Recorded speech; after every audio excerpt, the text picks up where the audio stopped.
Today, plastic is one of the most widespread materials in the world.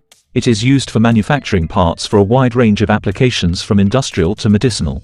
These components are made with a cost-effective and efficient technique known as molding.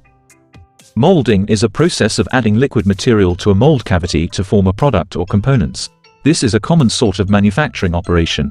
Typically, the raw material is heated before being added to a mold cavity. The raw material hardens while taking the form of the mold cavity as it cools. There are different types of plastic molding techniques and methods used to create a wide range of plastic components and parts. They are blow molding, injection molding, thermoforming, compression molding, transfer molding, etc. In this video, we will learn about the compression molding process in detail. What is compression molding? Compression molding is a relatively simple process involving pressing or squeezing a deformable material charge between two halves of a heated mold, and its subsequent transformation into a molded part after cooling or curing. Heat is often used in conjunction with pressure to facilitate the curing or melting of the material.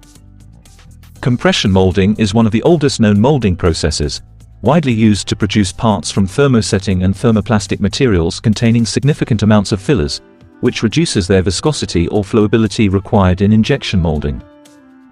Compression molding has been a long-standing and reliable manufacturing technique, and as technology and materials continue to advance, compression molding has evolved to meet the ever-changing demands of modern production.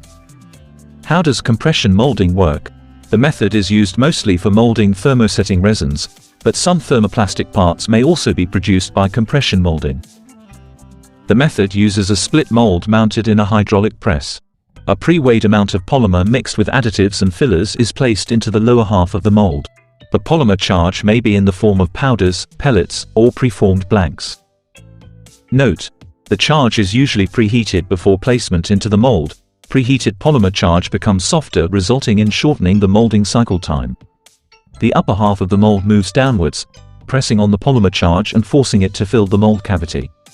The mold equipped with a heating system provides curing, cross-linking of the polymer, when thermosetting resins are processed. The mold is opened and the part is removed from it using the ejector pin. If thermosetting resins are molded, the mold may be open in a hot state.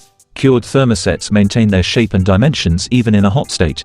If thermoplastics resins are molded, the mold and the molded part are cooled down before opening. Compression molding is thus commonly used for thermosetting plastics such as phenolics, urea formaldehyde, melamine formaldehyde, etc. Compression mold design. The three common types of compression mold designs are 1. Open flash type, 2. Fully positive type, 3. Semi-positive type. Open flash type. In the flash type of compression molding, the charge is overloaded. On closing the top and bottom platens, the excess material is forced out and the flash is formed.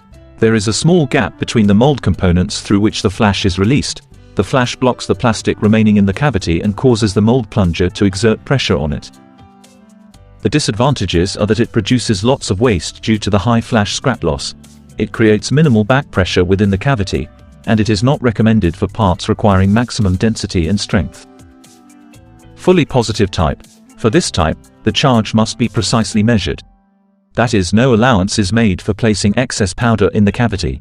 The parting line of the mold does not leave any gaps between the pieces. So if excess powder is loaded, the mold will not close and an insufficient charge will result in reduced thickness of the molded part. The advantage of the fully positive type is that it has the least waste and has greater part density control. The disadvantage is that the gases liberated during the chemical curing reaction are trapped inside and may lead to blisters on the molded surface. Semi-positive type. The most expensive of the three combines certain features of the open flash and fully positive molds and makes allowance for excess powder and flash. When compared to positive type mold, charge measurements do not need to be as precise. A surplus could however be allowed to escape during compression. The semi-positive type is much better from an application point of view. Important factors to be considered in the compression molding process are 1. Amount of plastic charge, 2.